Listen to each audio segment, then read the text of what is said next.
Hi, family. Welcome back to this week's episode of the Gold Corner. Really, family, I just want to say thank you to everybody. God bless you. I've been getting a lot of, messages and a lot of phone calls from support. A lot of people, telling me that how much of a blessing this channel has been. This is a channel that I created. For those of you that don't know me, my name is Joel Ojeda. I'm also known as the Bearded Ref, and I created this channel just so we can have a platform to be able to speak about these warriors that have once fought childhood cancer and the ones that are currently fighting right now. And we've even had children that have survived and are survivors, and we want to hear these stories. A lot of people have the misconception, and I say this in almost every video, that childhood cancer is what they see on TV on these commercials, and it's really not that. That is really a small percentage, and I'm talking about maybe a 5 or 10% of what our children do. When you see them smiling, they do not see, people are not aware of what goes behind of this evil monster that's called childhood cancer, and everything that us as parents have to go through. I created this channel in memory of my 2-year-old daughter who passed away from neuroblastoma a little over 2 years ago. And again, God put it in my heart to be able to do this. When I was looking around, there really wasn't anything like this. And I just wanted to again create this platform where we can speak in detail about everything that these children have to go through. We only get 4% funding from the government when it comes to childhood cancer research, and somehow, some way, we need to make a difference, and we will make a difference. Welcome to the Gold Corner. Let's do this. And now it's time for the main event. This is the moment you have all been waiting for. In memory of Mia Ojeda. Dedicated to all the brave little warriors that have fought and the ones that are currently fighting childhood cancer. For the thousands watching around the world, fighting out of the gold corner, it's time! It's definitely time. It's definitely time to be able to talk to about all these great warriors again. 4% is not enough. Our next guest, I had the opportunity to meet. We're part of some support groups on Facebook together, and we've been talking, and I've been following her little girl story. This little beautiful baby girl, Dakota. Just when you see her pictures, and her mom's going to be sharing her story with us right now, everything that she's currently going through right now, and yet she's still smiling. And I have the honor and the pleasure of tonight having Shari Ann from Albright, Pennsylvania. Shari, I just wanted to say thank you so much for accepting the invitation to be on the Gold Corner. We have been speaking now for a couple of months, and everything that we go through, and how we can relate, and how a lot of all these other parents can relate. So thank you once again for being a part of the Gold Corner. Welcome to this family. I tell people we are a broken family, but we're broken together, and as long as we're broken together, we can be there for each other and help each other out. Sherry Ann, I cannot wait to hear your warrior story, and the floor is yours. Thank you. Thank you first and foremost so much for having me, and for creating a space where our warrior stories can be told. So from the bottom of my heart, thank you so much for that. And thank you for having me. My name is Shari Ann Almeida. My daughter is Dakota Ann Almeida. I am going to go way back when, because the way she came into this world, the way that God planned for her impact here on earth, it really truly is incredible. So my husband and I, we had gotten married in September of 2017. We found out we were pregnant very shortly after, and in November actually. And we lost that baby on Christmas Eve. So it had been, it was end of January actually. So it had only been 42 days since I had lost that baby. And I found out I was pregnant again. And, from going through everything the first time, you're a little, already guarded, a little skeptical, very scared, so we started the process, and went to the doctor's office together. And they told us that she had no heartbeat. And this happened on a Friday. And even just that in and of itself, we didn't even know what was going on. We got transferred to different rooms and then different hospitals. And eventually somebody told us what was going on. And they gave us a prescription to go home with to help my body along with the process. And, it was all through the weekend, my husband and I going back and forth and talking. And we decided not to take the medication, and instead we pushed for another ultrasound. Like I said, this all happened over the weekend, so it wasn't until Monday that we were actually able to speak to somebody again. And they got me an ultrasound on Thursday. So it was 6 days after they had told us that there was no heartbeat. And they also, when we scheduled the ultrasound, they also had me schedule the procedure the following day. So it was scheduled for 6 a.m. on Friday. So on Thursday at 9 a.m., I went in for an ultrasound, and I was told that there is still no heartbeat. I was told to come back at 3 p.m. just to verify one more time. So I spent 6 hours going crazy. I allowed myself to have a cup of coffee because I wasn't sure what was going on anyway. I was in rough shape, I'm not going to lie. And then at 3 p.m., I went back in for my ultrasound, and Dakota made herself known. The following day, she would have been gone. So my girl has been a fighter since literally day one. The pregnancy was great. I'm an athlete, always have been. We ran together for 6 months, all the way up, 6 months into our pregnancy. And just days before I delivered, I was doing jump squats and push-ups with her and stuff, So we've been like a team, like just doing so much together. And she came into the world like a boss. She again, she has a double thumb. So that was something we didn't know. She came in with this strawberry hair and a mermaid. We call it her mermaid thumb. So yeah, that girl's been a spitfire since she came in. And yeah, the first 6 months of her life here on Earth was, I would say, pretty typical. We were breastfeeding, and I was a physical therapist assistant at the time. So I would work 3 12-hour shifts and then 2 half days. So I got to be with her 4 days out of the week. And then the other days I worked really long days, but my husband and I made it work. And we had a dog, we had a house, life was pretty normal. And we were blissfully happy and completely unaware of anything that was going on out in the world, except for what was going on in our world. Looking back, there were some things there, but as a brand new mother, they were not anything alarming to me at all. Some examples are, I went to her crib to get her twice. So this only happened 2 nights, but I went in to get her and she was soaking wet, like she'd been swimming in a pool. But it wasn't through her diaper.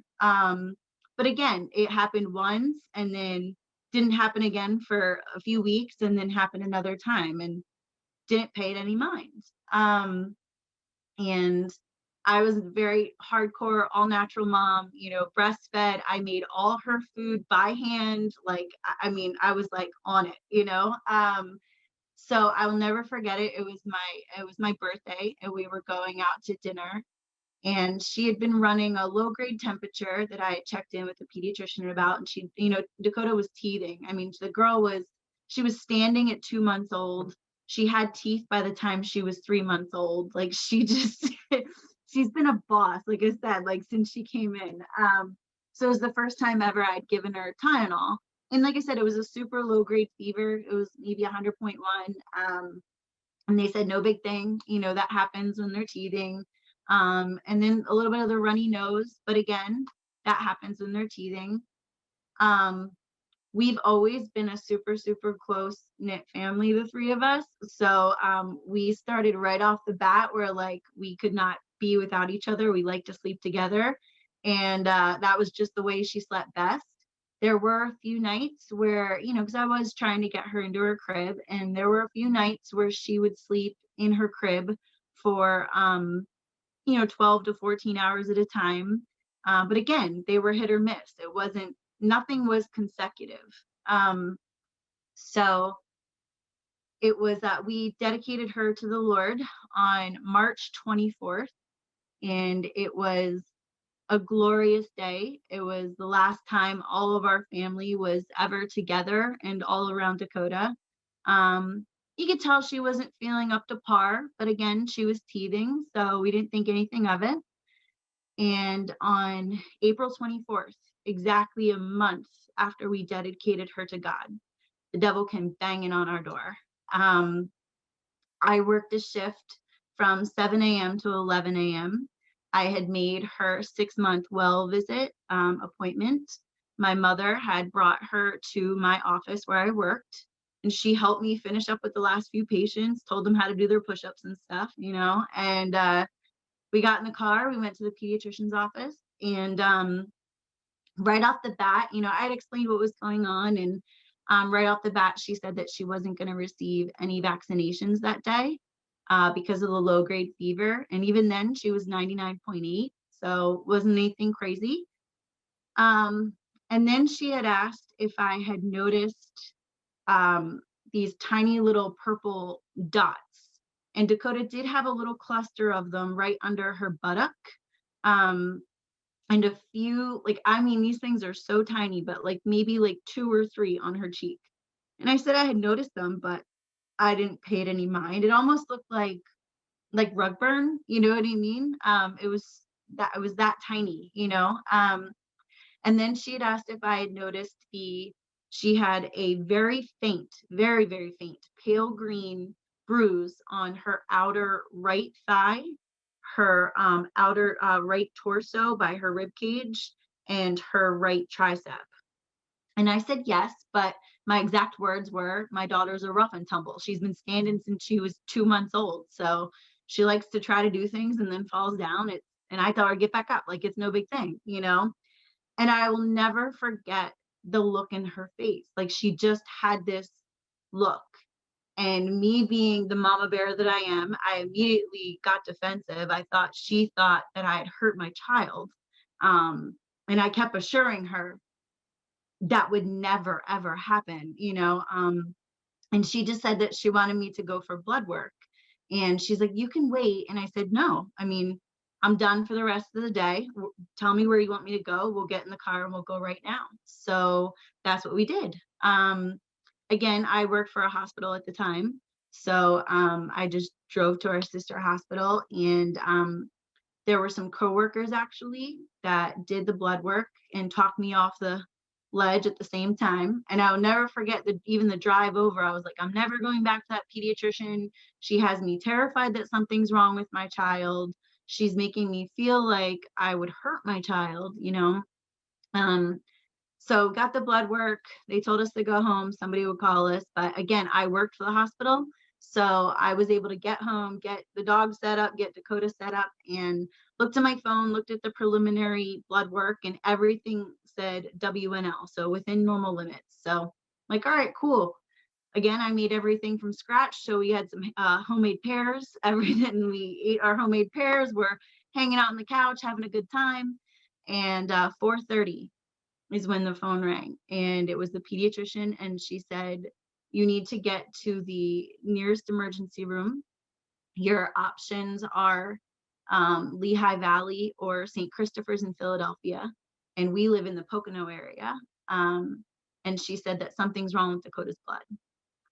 So Philadelphia was not an option. That's like an hour and a half away from our home.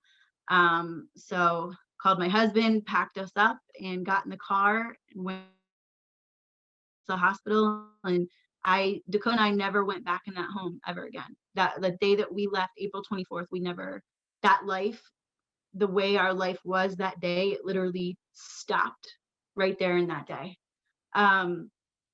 We arrived at the hospital. My stepfather was behind us. He was trying to calm me down, telling me she's going to be fine. And we walked in. They were immediately taking vitals into the ER, into the room, and there's just people everywhere. My baby, that's literally, this big. There's wires coming out of everywhere, and I just, everything happened so fast and it was so chaotic. I couldn't even wrap my brain around anything. And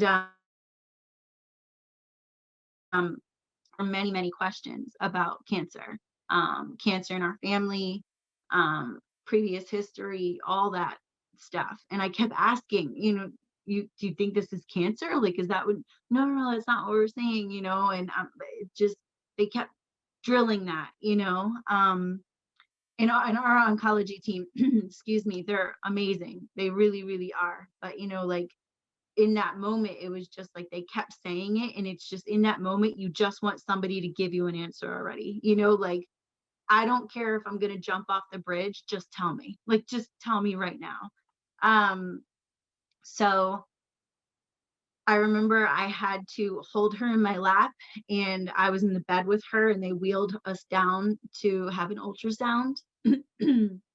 And we were down there getting the ultrasound. It was the first time I literally had to hog tie Dakota and literally just hold her down and tell her it was okay when nothing that was going on was anywhere near okay. And I kept asking the technician, do you see anything? Are you finding anything? And she's like, I can't tell you. I can't tell you. And then finally at the end, she wouldn't even look at me, but she was looking at the floor and she said, it's okay. I had cancer when I was a child too. And I will never, I just looked at like, what did you, does that mean, like, is that what you're telling me? Is that what you're saying? Like, my child is cancer? But nobody would, they're not allowed. They can't tell you. So they wheeled us back to the emergency room. Again, just a lot of chaos. Dakota tied to wires. My family was there. They were kind of in and out. This was pre-COVID. So they eventually took us upstairs to the 5th floor. And I will never forget walking into that room and I saw the crib and I had Dakota and I said, it's a blank bird cage because that's what it looked like to me. And I said, I am not putting my baby in there. Like, I was so upset. And it was just like, I just had to hone in on something. And it was this bird cage that they wanted me to put my baby in. So for a while, my family was there with me. Dakota, again, she was only 6 months old. So they weren't able to get to her veins. So her hands were all tied and literally like even holding her was so hard because there were just things coming out of everywhere. And of course, that's all you want to do is hold your baby. And that's all she wants. She just wanted me to hold her and I couldn't even get to her, and she had just started sucking her thumb at the time too, but they had braces over her hands. So I will never forget, my whole family left. My husband was asleep on the floor. Dakota had finally fallen asleep. It was around 2 a.m. So now it's April 25th. And there was a nurse in there with me, and I'll never, her and I still speak. She is an angel on earth. And I remember she was typing on her computer. She wouldn't even look at me. And I said, please just tell me why we're here. Just put me out of my misery. Just tell me what is going on with my child. And she's like, Mom, I can't. And I said, please, like, they're saying virus or something worse. I said, is this cancer? And she couldn't look at me. All I could see was the side of her face. And she just said, if this were a virus, you wouldn't be here right now. And so I kind of had my answer already, both between what had happened in the ultrasound room and everybody knew, it was just nobody said it yet. So the 25th, our oncology team was in and out. They kind of let us know, we think that this is leukemia. And, they just said, we're not sure. There's some things we have to do, this, that, and the other thing. And, don't jump there yet. That's not where we're at. And so it was just kind of holding your breath. And meanwhile, poor Dakota, she's like I said, she's just a baby. She's bound by every possible thing. You could barely get to her. We're now in the hospital. My husband literally would sleep on the floor every single night. I had this tiny little couch, but I could never sleep. People are in and out of the room constantly. And it was April 27th when they officially diagnosed her. So they had taken her downstairs to do the spinal tap. And it's the first time my daughter's ever had anesthesia and the whole nine, just all of those moments where your gut is literally in your throat. But the day that they came in and told us, April 27th, that's her official diagnosis day. I just remember standing up and saying, I have to go. And I don't remember how I got outside. I just remember I got outside, and I just remember like the world was going on around me. People were just walking around, and it was like I felt like I couldn't be seen. I felt like nobody could see. Like I was just told my daughter has cancer. Like I just, it was like an outer body experience. Like I couldn't understand how people were just walking around breathing when this just happened. And God sent another angel. My best friend, Dakota's godmother, literally came walking up the parking lot at that time. And I just fell into her arms, and I fell on my knees, and I said, she has leukemia. She has cancer. And like, there went the ball, So we were told right from the get-go, infantile leukemia is considered very rare. There's less than a 50% chance of survival, and that we would be living in the hospital more than we would be living at home, because with infantile leukemia in the very beginning, what they call it is they say they throw the kitchen sink at them. They throw every drug they have, and they just see what she responds to. So we weren't allowed to go home. Dakota and I went into the hospital on April 27th. We didn't come home until June. And then even after that, when we were able to go home, it was only for 3 days a week at a time. During that time, we saw awful things. Steroids. Dakota was on steroids every single day, twice a day. She just blew up I have this one picture of her. She can't even move. Like she can't even, my daughter, she smiles all the time. Like that's just like that's like her color, she just smiles. And this picture, every time I look at it, it breaks my heart, because she can't. Like her body is just so unbelievably swollen. But that's induction. They throw everything at you. We were able to go home, like I said, after induction. And the first bit of good news that we did get was that Dakota did reach MRD negative after 28 days. So that means minimal residual disease. What we were told was Dakota's leukemia, it was at the earliest possible time that we could have possibly caught it. Whatever was mutating in her body had literally just begun, and there was no earlier time that we could have caught it. So thank the Lord for that. And in that, she was able to reach MRD negative. So that was good news. We hit a few bumps in the road. Dakota did not respond to anesthesia very well. The very first time it happened, she had gone for her spinal tap.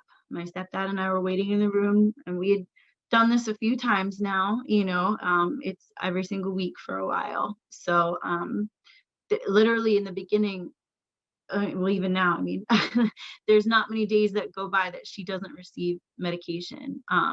Or in the beginning, spinal taps are every single week. You can't escape it. It just is what it is. So my stepdad and I were waiting, and I remember looking up at him and saying, it's been a really long time. And he's like, just give it a little bit. I'm like, no, but I don't know. I have this feeling like something's wrong. It's been a really long time. And unfortunately, my husband, he had to go back to work. I left my job immediately. There was no way I was leaving my daughter. I made that very clear in the beginning. So my stepdad was with me, and I remember they called us back into this room, and I was shaking so bad. And the surgeon starts drawing this picture on the board, and basically he just said that everything went great. And then they went to take all the tubing off of Dakota, and she turned purple from the waist up. And so then we were sent to the PICU, but they wouldn't allow me to go in. Like, I was in this waiting room for a really long time. And I remember just circling the room, and my stepdad kept telling me to sit down. I'm like, I can't, like, my baby stopped breathing. Like, I have to get to my baby. And like, they wouldn't let me go see her. And then the woman from Child Life was out in the hallway, and I just ran to her. I'm like, they won't let me see her. Like, I need to get to her. She stopped breathing. Like, I need to get to my baby. And she's like, I know. And that woman's amazing. She let me break so many times. Eventually they did let me back, and it was only me. And I will never, ever forget walking into the room and seeing my child with these tubes coming out of her mouth, and she didn't even look like my baby anymore. Sorry. And I couldn't touch her. I couldn't go near her. I had to go stand in a corner and just watch them. There was all these people all around her, and she couldn't breathe on her own, obviously. And again, just tubes and wires and beeping. The beeping becomes like the music of your life. The PICU is like the worst place in the world to be. Imagine like a dungeon of all dungeons where god awful things happen. You hear awful things throughout the night, and it's not necessarily the hospital. It's just that's where terrible things happen, and you don't ever want to go there with your child. Like, it's just the worst place in the world. It was days before I was even like allowed to like go touch her. I couldn't hold her. And that was like the craziest thing. I'm a first-time mother. She's only been in this world for 6 months.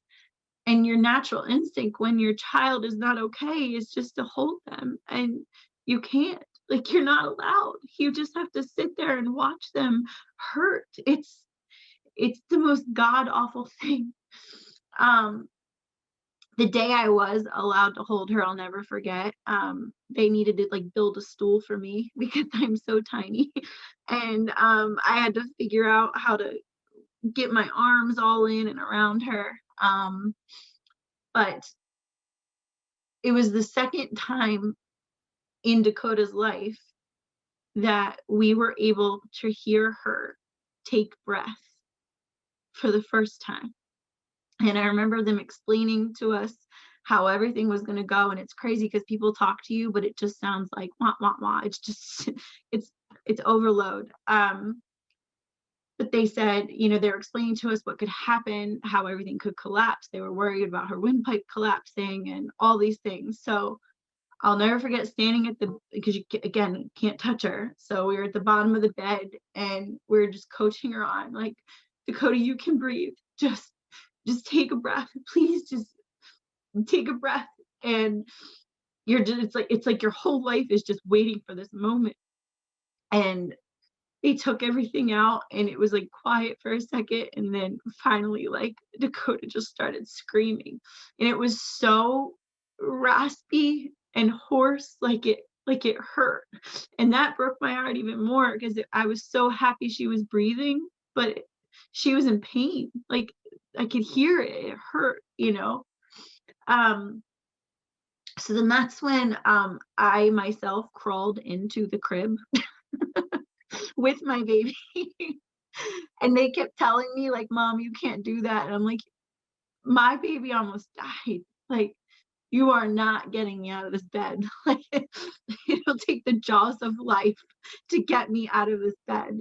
Um, so also that was during that time, her we would like, she was laying there with all this stuff going on, and we would just rub her head to let her know we were there, and her hair had started to fall out. That's really Dakota was born with like this big cowlick. So like she was born with hair, and it was just like falling out all on the pillow. And I had made the decision in the PICU that when we made it out of this, I was not going to just let this happen. Like I just couldn't do that to her. Like I was going to take the scissors and just do it myself because I didn't want her to. And it's not a vain thing in any way. It's just, and I did the same thing. I shaved my head. My husband, we had a huge shaving party. Dakota wasn't gonna have hair. We weren't gonna have hair either. So yeah, so we made it out of the PICU. We went upstairs to the 5th floor. I asked our nurse for scissors, and she's like, "Mom, are you sure?" And I said, "Go get me the scissors." And she brought the scissors in, and she said, "Do you want me to do it?" And I said, "No, it's my daughter, and I'm gonna do this." And she was bawling and kept asking me if I wanted help, and I said, "No, like I'm gonna do this." Um, so luckily we were able to get Dakota well enough. Probably about another week there on the 5th floor, we were able to go home. Um, and and so home became my parents' house, because we knew we weren't gonna be living in our home, and we had a dog, Chief, and it wasn't fair to him. We can't do that to him either. So we literally, my family packed up our house and put it in storage. It was like our life literally stopped on that day. So home became my parents, and we would go home, and home became vacation.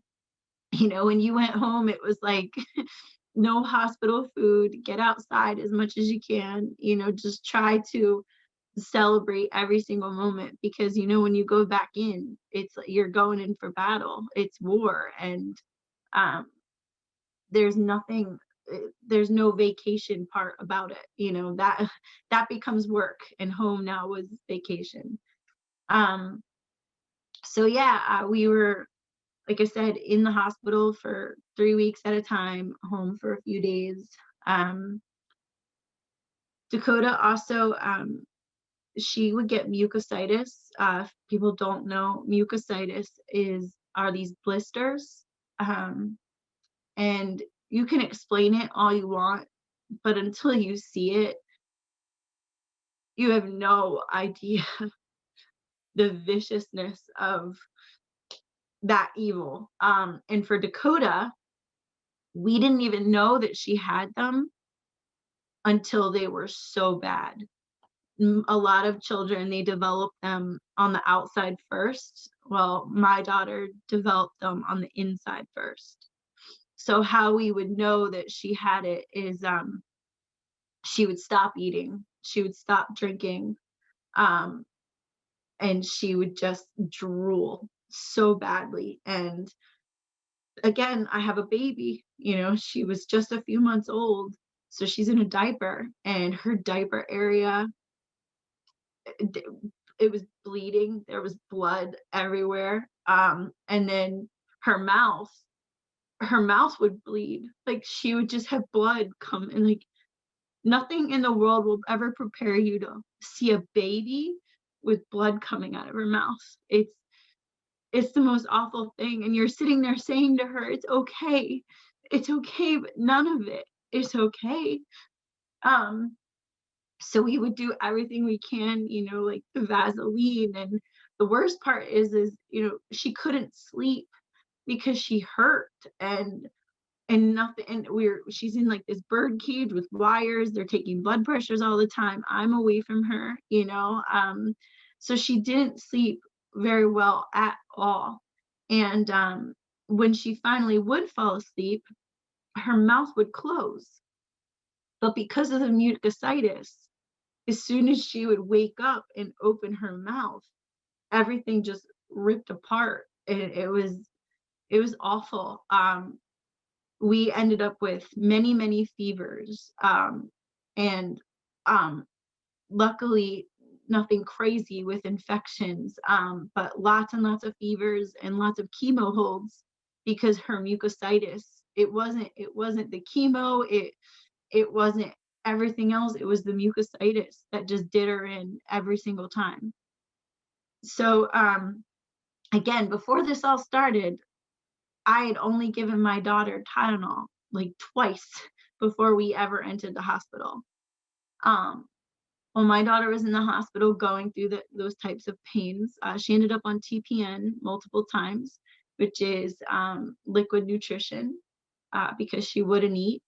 When we went into the hospital, she weighed 17 pounds. And there was one point where she was barely 12 pounds.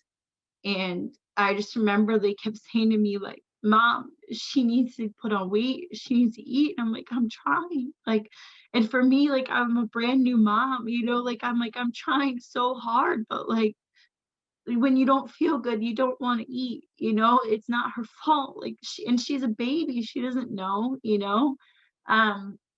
so TPN, we're on TPN a lot, and numbers become everything, like she has to drink this many ounces today, and then this many ounces, like, to go home is like a celebration, it's a party, so it's like, if she drinks this many ounces 3 days in a row, you can go home and have a break, so that's what our life became.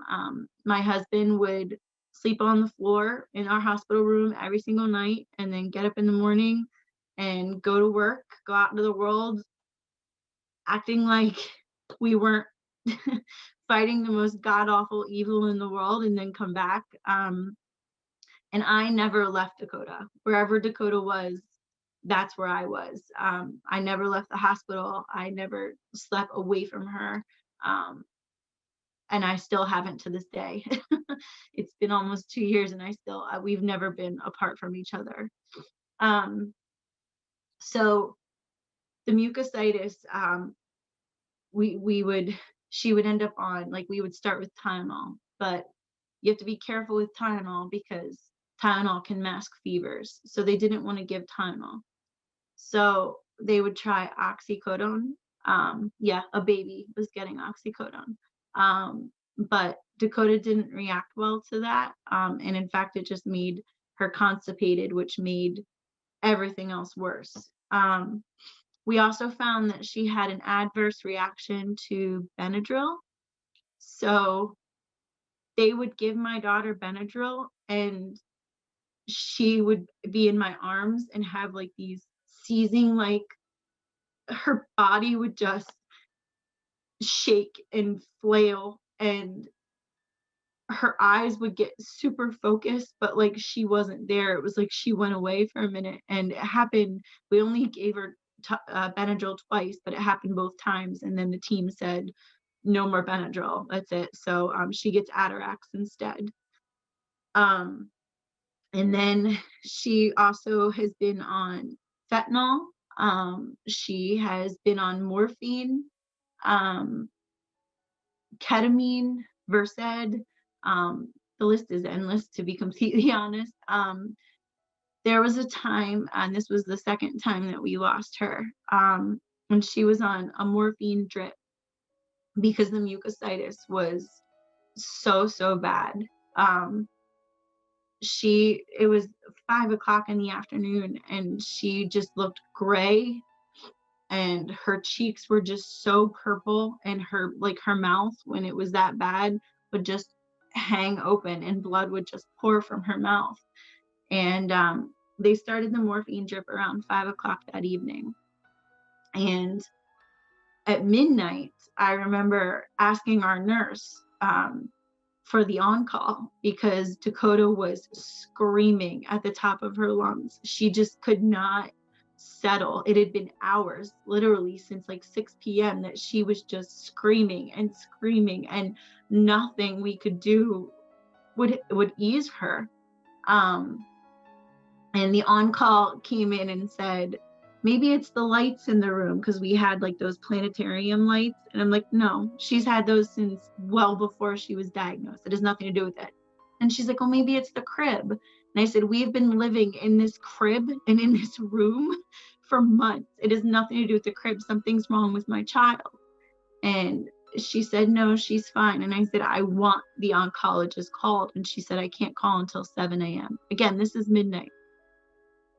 So 2 a.m., I ask our nurse again, like, please, you have to call. Something is wrong. Dakota's not okay.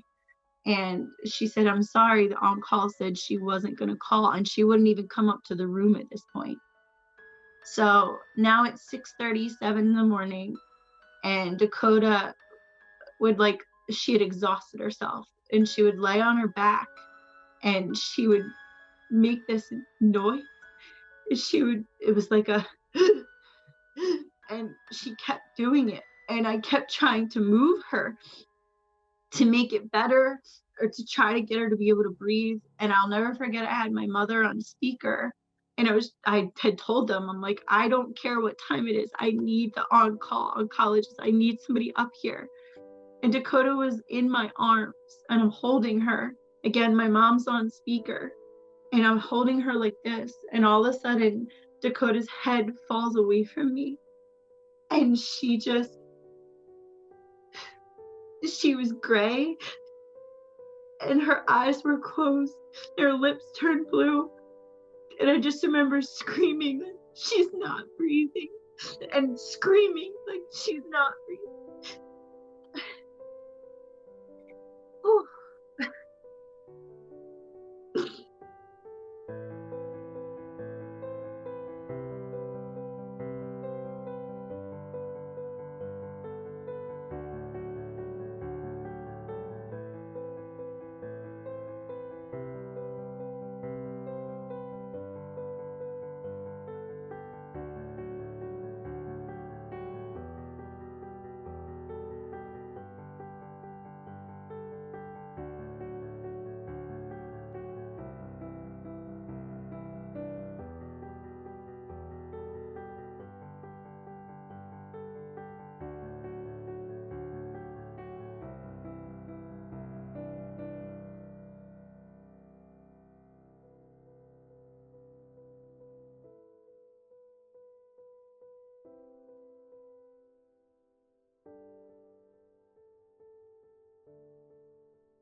The nurse came in, and she held her head, and she just started blowing in her face.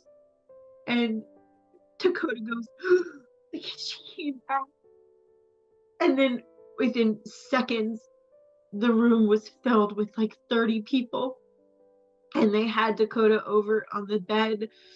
And there was a respiratory therapist that came up from the PICU, and they started pumping fluid out of Dakota. And what was happening was the morphine was suppressing, so she wasn't able to breathe anymore, and all the fluid, it just built up. And there was that big can that hangs on the wall, it was just this, filled with this stuff that was coming out of her. It was blood, it was mucus, it was all these things. And I remember standing in the corner, because again, I'm not allowed near her because there's all these people over there. And I just remember screaming, please save her, please don't let her die. You have to save her, please. And the doctors we're gonna get her back, Mama, we're gonna get her back. And They did let me hold her before they took her to the PICU. They did a chest x-ray to see what was going on. So back to the PICU we went, and more tubes and all that fun stuff. The worst part about being in the PICU that time, and this was our second near-death experience with Dakota. I would go for walks sometimes, and in the PICU, you can't have two people in the room, only one. So Kodi would come in, or my mom would come in, and I would go for a walk. And I went for a walk down the hall, and I knew the rule. There's only two people allowed. There was like 40 people outside of this room. And I was trying to look to see, because I'm like, what is going on? And there was a baby that was the same age as Dakota, just laying there. And I kind of knew, but I just kept walking. And when I came back in, there were more people lined up outside. And the next day, the same thing happened. I went for a walk, but this time when I walked by the room, this baby was dressed in a dress and a bow. And I walked, there's like a family room, and I walked past the family room, and it was filled with people. And I got to the elevator and went to grab my coffee. And while I'm in the elevator, something just told me, you need to just go say hi and offer a hug or something. You have to do this. And so instead of going outside, I came back, and I walked into the room, this room full of people I did not know. And I just said, I'm a mom, and my baby stopped breathing. She's a few rooms down. And I just wanted to tell you, I'm here too. I don't know what that means, but I'm here too. And this woman in the corner, she looks up and she just said, this is her mom, and their baby just passed. And I just said, I'm so sorry. And she said, can I please hug you?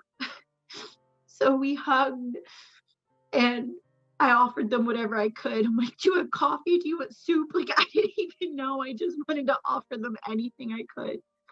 And I just told them I would be praying for them. But that's what happens in the PICU. The things that you're masked by these brick walls, and no one even knows that these things are happening on the inside, but they are.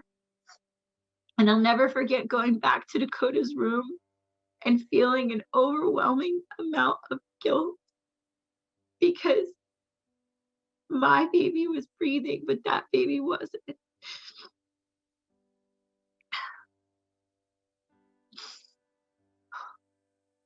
And I'm sure that I know that most of us parents in this world feel that way sometimes,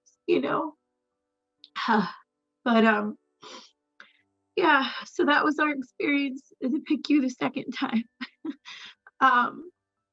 It was an emotional and spiritual journey, all within losing Dakota again for the second time. So because this was happening, these breathing issues, she wasn't able to go to clinic like a lot of the older kids are. All of her spinal taps had to be performed in the OR because she kept having these breathing issues. So eventually we did make it to clinic. And for people who don't know, clinic is nothing in the world prepares you for that either. And the way it's portrayed in movies it's a bunch of crap, to be completely honest. You walk into clinic, and our clinic has like this giant tree, and it's colorful, but there's literally just children lined up. They're just lined up with their arms out and tubes everywhere. They're screaming. It hits you in the stomach in a way I can't even put into words, because it doesn't even feel like it's real. It feels like you're in a horror film, and you have to go in there with your baby, and just sit her in this chair, and it's hours on end. It's not in and out. You don't get to go in and then leave, you know. So I remember the first day we went there, seeing that for the first time. That was a lot too. I remember I kept it cool in the clinic, because the bravery that you're around those children. I mean, as awful as it is, there's also children swinging around their chemo poles, dancing and singing. And it's so ironic, because you're just like, this is the most miserable place in the world. How can there be happiness? But these children, they find light in the dark. They find happiness. And you don't know brave, and you don't know the definition of courage until you have walked into a place like that and seen it. And when we got out in the hallway, I remember just this weight that I felt. Like, I can't believe this is real. Like, I can't believe this is our life. But it becomes routine. And I remember in the beginning they told us, you're gonna get used to it. And it's true. It's certainly true. No matter how many times you end up in the PICU, how many times you end up with a fever, it just becomes so normal. This is your normal. And you almost don't even remember what life was like before. So yeah, it was we made it through those rough patches. We started going to clinic. We were still had inpatient treatments, but we were also going to clinic too. So you're just, again, constantly at the hospital. It wasn't until October. So Dakota was diagnosed in April, and it wasn't until end of October, beginning of November, that we were actually able to be home more than we were at the hospital. Still clinic visits, but not as many overnight stays, which is huge. But at the same time, it's another transition. You become so used to the hospital and not sleeping and hearing the beeping, and going home feels, and it was my parents' house, but it doesn't feel like home. Nothing feels normal. And I think that's a lot of where our PTSD, my husband and I, started. We didn't even know that these things were happening, and then all of a sudden they just started happening, and I think we just got, again, we got punched in the gut, and we just threw ourselves into protecting our daughter, and then you go through another transition phase, and it's like a fish out of water. It's a lot to handle emotionally. So Dakota, we did end up having a stay around, again, end of October, early November, because she did catch an infection. And that was the crazy thing too, because we had put the kibosh on people, on socializing, any of that. The way the world is living now is the way we started living when Dakota got diagnosed, because it was made very clear anything could take Dakota. She's a baby. She has no immune system whatsoever. She's barely been vaccinated. So anything could take her, and these children go septic very fast. So we became very used to isolation and living in our bubble. And even in our bubble, infection still found her, and it just, as a mother, you just feel like there's nothing you can do to protect her. Like, it doesn't matter what you do, it still seeps in somehow, it's crazy. Eventually we made it to what they call maintenance phase. It's hard to break it down into phases with the infantile protocol. It doesn't follow the other protocol. So and again, in the beginning, they just say, we're going to throw the kitchen sink at them and see what happens, And in the very beginning, one of the things that they said to me that will stick forever, those words will be burned into my brain until the day I die. he said, there's a very good chance that Dakota could die. I'm going to use every tool in my box to save her. But I'm just letting you know that that's where we're at. And those words, even to this day, stick with me. I am more than aware of where we're at and what we're facing. When you get to the maintenance phase, maintenance is considered less invasive in that you're not sleeping at the hospital every single night. The drugs aren't 24 hours. There's just one dose once a day. So it's supposed to be, they call it easier. For Dakota, it has not been. Unfortunately, Dakota started maintenance in March of last year.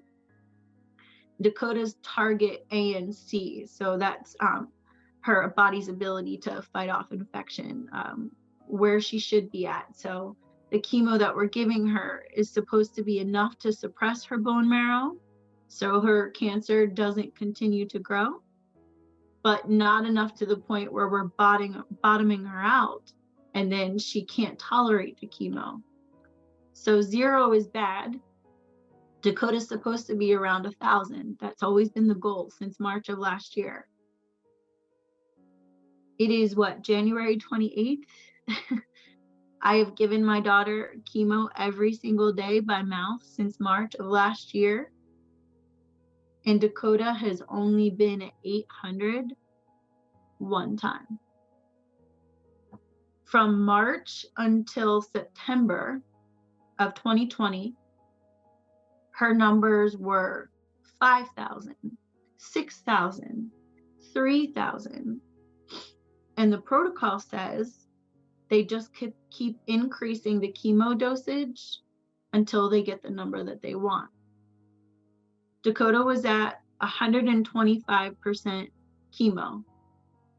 You can only go to 165% chemo before they consider it a chemo failure, and you have to try a different type of chemo and or another treatment option. So Dakota was at 125.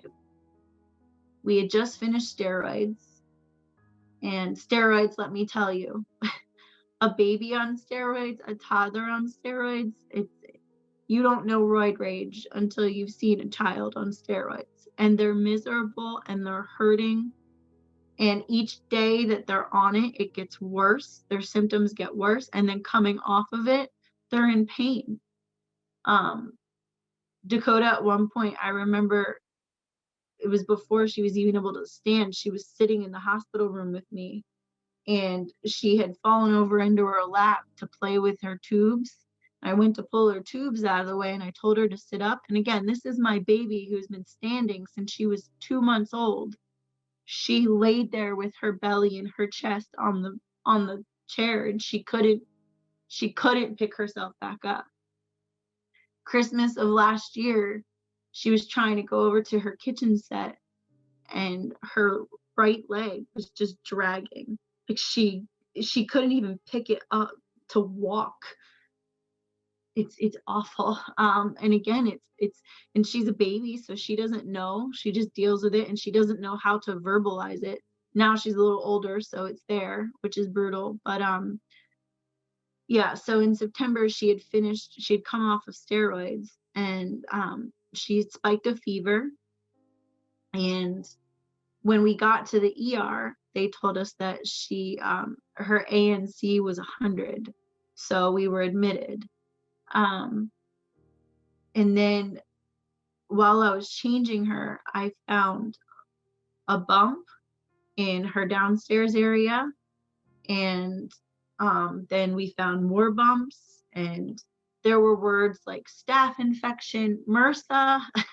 I mean, everything under the sun used. And I have pictures from that too. It's crazy. Like, Dakota is wearing a Philly shirt and singing songs and dancing. Then she has a Frozen shirt on and a pair of Frozen slippers, and she's just dancing and having a good old time. And here She's got nothing in her body to fight. She had no ANC. She had now dropped to 20.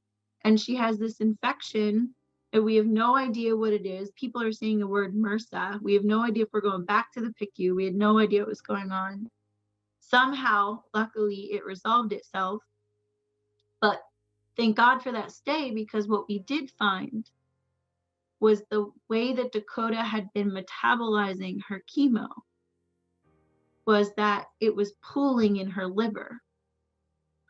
So she had now had what's called liver toxicity, meaning that the liver had been, let's just be real, chemo is poison. So the liver was holding on to all this poison.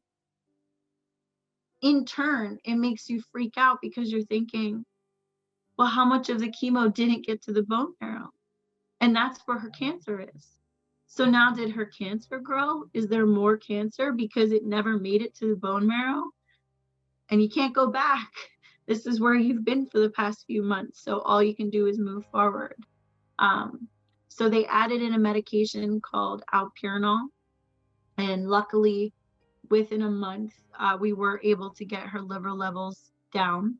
What the beautiful thing about the liver is it does regenerate. So her liver is in a much better place now than it was in the fall. However, because of all that toxicity and that crash that we had in September, they cut back her chemo. So when they cut back chemo, they cut it back by 50%. So originally Dakota was at 125%. So they cut it back by 50. So she was only at 62.5. So again, is that enough chemo to actually keep suppressing the bone marrow and keeping the cancer from growing? We don't know. The numbers were still all over the place. So so in order to increase chemo, she has to miss her number mark at least twice, 2 times in a row. So Dakota had missed the mark. She was in between 2,000 and 3,000. And again, her target is supposed to be 1,000. So just recently, within the past 2 weeks, she came off of steroids. She had a slight low-grade fever, and they increased her chemo from 62.5% to 75%. So that's what I had given her every single day that week. This was last week, actually. Still had some low-grade fevers there, here and there, had some sickness as well. And then we went into clinic on Monday and found out that we went from 2,300 to 459. So now my daughter is neutropenic. So now we're on another chemo hold. And what's crazy is Dakota has not received chemotherapy now since Sunday, but she's gotten sick every single day, multiple episodes this week. So even when they're not on medication, they're sick. And like I said, Dakota's a little older now. She's 2. So she'll say things, she tells me her belly hurts. She'll say when we're going to do her chest, she says, it's time to do boobies. And she tells me, it's like her thing. There's a few things that we do together, and she'll say, Mama, I'm so brave and I'm so strong. One of the things I have her repeat back to me, like when she gets dressed, is we'll say, she says, I'm so beautiful, I'm so strong, I'm so brave, I'm Kota, and I got this. And then we hug. And we never say can't. That's a bad word in our house. She says I can and I will. And she really is. She's the strongest person in the world. And even when she's getting sick, this afternoon, just before I popped on this call, she was dry heaving. She came over and she said, Mama, my belly's sick. And then we're over there and I'm telling her it's okay, just let it out. And she said, Mama, my mouth is sick, but nothing would come out, So that's where we're at right now. We're on a chemo hold. In maintenance, I'm supposed to give her chemotherapy every single day for 3 weeks straight. And then the last week out of the month, for Dakota, it's the first week, but she's on steroids for 5 days. So we're on a chemo hold right now. We go back to clinic on Monday, and if her counts are above 700, then she's allowed to begin chemo again. The question is what percentage? We don't know what percentage we're going to do again. And I did bring this up when we were there on Monday. I said, we're supposed to finish treatment in the next few months, and we still don't have her numbers. We haven't hit her target, for almost a year now. It's terrifying because you're supposed to celebrate being finished, but I just said to my husband the other night, like, have we done enough? And the answer is we won't know until we stop. And that's terrifying. It's so brutal. What that does to you mentally, it's so brutal. Dakota's last lumbar puncture, it's where they go into her spine and inject chemo. And they also test the spinal fluid to see if there's cancer cells, is February 8th. So we are 2 weeks from that day.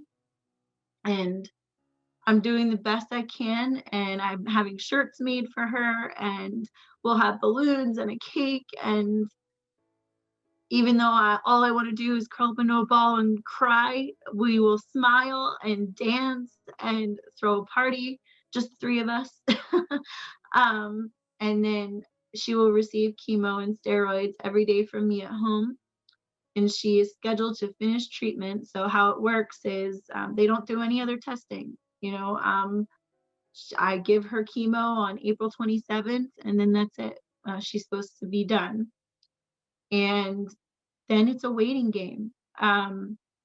So again, with infantile leukemia, you don't know what's going to happen. From what we've been told, Dakota is one of the only babies that has survived just on chemo at our hospital.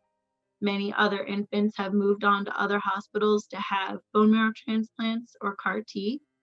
I have asked those questions. My husband and I have done our research, because it's not that we're wishing it on her by any means, but we just feel like when everything first happened, we didn't know. We didn't know anything. And now we feel like we need to know everything that we possibly can. We need to educate ourselves and be more than aware, because that's what she deserves. We said it the other day, we're preparing for the worst and hoping for the best. So normally after treatment, children only go to clinic once every 3 months to check their blood, to see how things are going. With Dakota, we will still go every single month because she was diagnosed as an infant, so her chances aren't as good. So if there is relapse, depending on where it would be, because leukemia likes to hide in the spinal fluid and in the brain, bone marrow transplant and CAR T, those are 2 of the more invasive options. The other option, for less invasive, again, depending on how she relapses or what happens, it's not a chemo, but it's an immunotherapy. The short name for it is called Blina. So they would possibly try that. So we'll see. It's a very strange place to be in right now, because very much we want to celebrate how far we've come, how far she's come, and everything she's overcome. But at the same time, as her parents, we are more than aware of the shadows that are lurking just beyond this door. And even though we want to throw confetti in the air and have balloons everywhere, we are terrified of what's coming. And,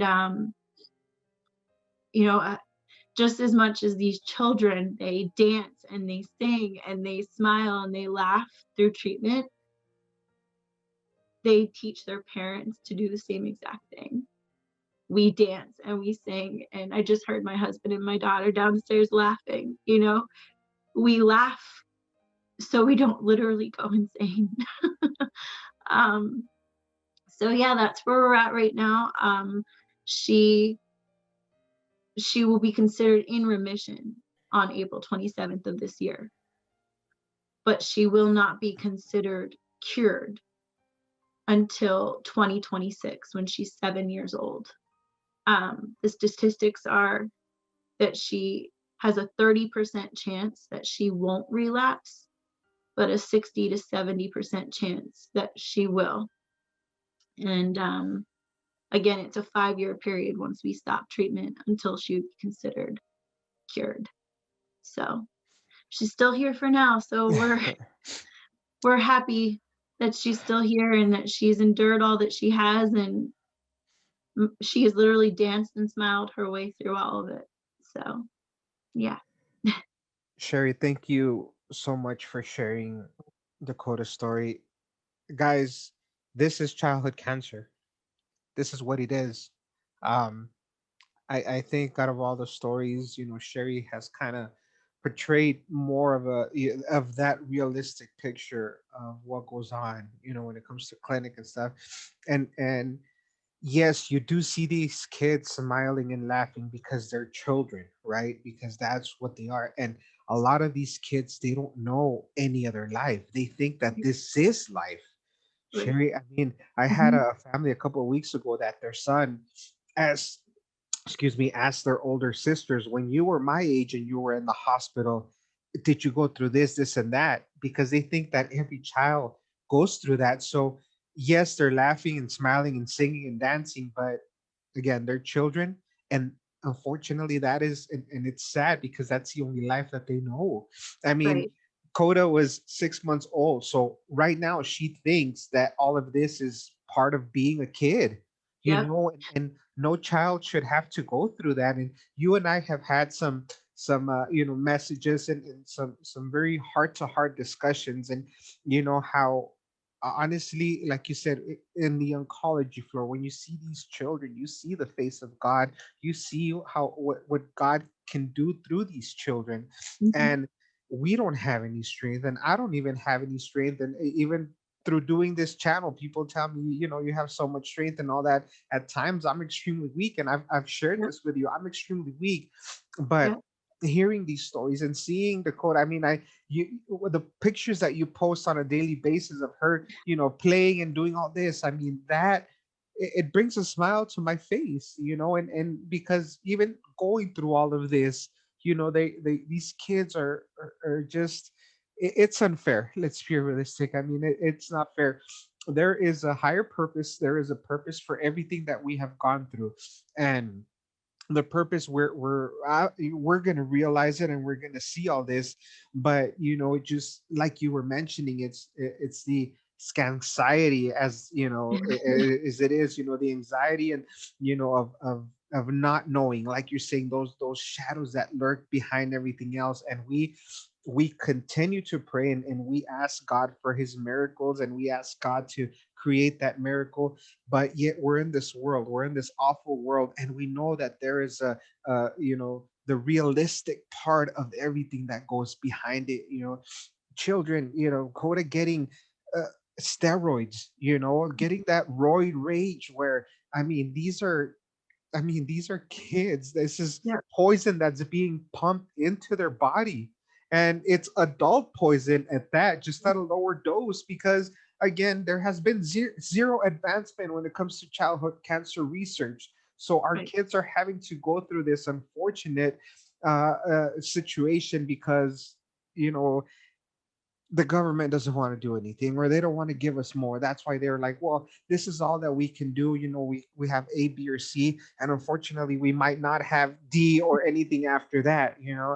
um Sherry, I know you were talking to me. We were talking off camera, and you say that you are a part, or you created also Mhm. a support group on Facebook Mhm. with moms. And I know that it hits a little bit different. And when it comes to Kodi, the dad, us as dads, we have a different part, but we have that. We have to be strong. Right. And the moms also have a different part, but we're all fighting this together. Yes. So if somebody wanted to get a hold of you or wanted to be a part of the support group, because I know there's a lot of moms and there's recently been a lot of children that have been diagnosed, Mhm. where can they find you on Facebook? Yeah, so on Facebook, there is a page that myself and another mother created. It's called Warrior Moms United by Pediatric Cancer. Um, it doesn't matter what kind of cancer, age, any of that. It's basically just a free space. One of the biggest things that we have come to find as moms is you said it perfectly, the dads, you guys are so amazing. You guys continue to go out into the world and face the world outside of ours, where our world stopped. Like that outside world, we don't even know it anymore. We don't even recognize it. This is all we know. But that being said, it becomes extremely hard to find a common ground, and to be understood by anyone that doesn't wear the shoes that we wear. And it can be extremely lonely, and it's feeding almost, because you feel like you can't be heard. You feel like nobody truly hears your voice. So we created this page. Again, it's Warrior Moms United by Pediatric Cancer, where there's other moms just like us. And we share our stories, we ask questions, we try to help motivate each other throughout the day. We celebrate all of the little wins, because we know that every single little win is a victory and should be celebrated.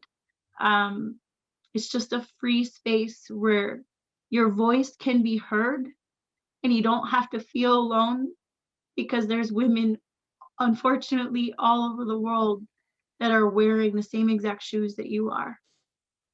Thank you, and I'll be posting that link also in the description here on the video. But yeah, you make a very, very strong point. It's, unless you've walked in these shoes, then you're gonna know. Unless you've been to clinic, unless you've been through the PICU, because like you said, PICU, it's horrible. I mean, it's horrible. The things you see there with other children and even your children are things that are gonna keep you up for the rest of your life. It's Right. that's those little things that are gonna trigger your PTSD. And when you were sharing your story, I remember also going through, when they told me that Mia had cancer, I remember I walked out of the room and I'm walking and I'm seeing the nurses and everybody kind of looking at me because they knew they were just waiting for the doctor to tell me. And to me, it's just like a blur. There's a lot of things that I don't remember, Yeah. and I remember looking outside through a window that they had, and I'm like, wait, why is the world still going? Yeah. Why is time still going? Wait, time needs to stop. My daughter's diagnosed with cancer, but Yep. the world keeps going. Yep. Everything keeps going. And I mean, I would walk outside and see the people like you were mentioning, and it was like wait a minute, my life stopped right now. Right. Everything stopped when they told me that my daughter had cancer. Like, what's going on? And unfortunately, these are things that other people are not going to understand. And Right. and it's unfortunate also. And I have a lot of people that tell me, you know what, Joel, my mom passed away from cancer, my dad passed away from cancer, my grandma passed away from cancer, so I know what you're going through. Thank you, and I'm sorry that your mom and your grandma passed away, or grandpa, but that cannot compare to No. your child having Right. cancer. It is completely different. It's Exactly. different. And with those things, with those people, I'm nice and I Yeah. smile and I say thank you, but inside it's like no, Right. and I'm like, what helps me a lot, Sherry, is speaking with parents like yourself, Yeah. because Yeah. there's a lot of times that I I don't need to tell you how I feel, and you don't need to tell me how I feel. If we Just text each other or if we talk, we know exactly what we're going through, and that right. gives you that comfort. So by Yeah. what when you created this page, I'm sure it just gives that comfort. There's a lot of times where I'll go into one of these support groups, and even the one that I created, and I'll just say something, and somebody will write back to me, and I'm like, okay, I know what this parent is going through because Yeah.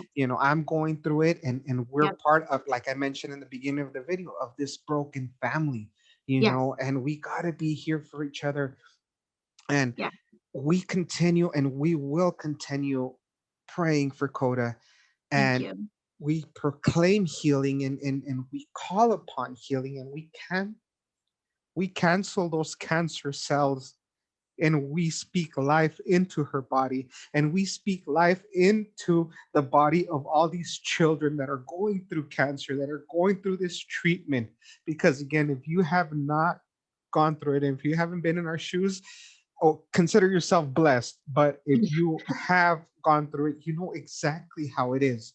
You know what? Right. We have a lot of new viewers that their children was just being diagnosed, and we can tell you, well, Sherry and I can tell you, it's difficult.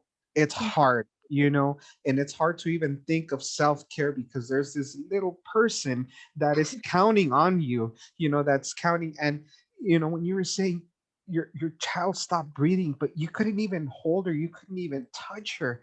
That is what the cruel reality of this thing called childhood cancer is.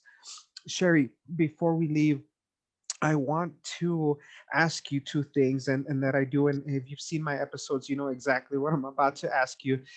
There are parents that have just been diagnosed, and I know there's one, a local family here that I was able to, you know, thank God, send outside of our city of El Paso to get the proper treatment that they needed. But just like them, there's a lot of new families that are new to this, that are looking for something, some sort of advice. So I am going to ask you two questions. Number one, what would you give? What kind of advice would you give parents that are starting this journey and that are going through the same thing that you are? And what would you tell families and parents that have perfectly healthy children? Because we have a lot of those viewers as well. For the families that have unfortunately joined this club, I'm sorry. This is not a club that anyone wants to be a part of.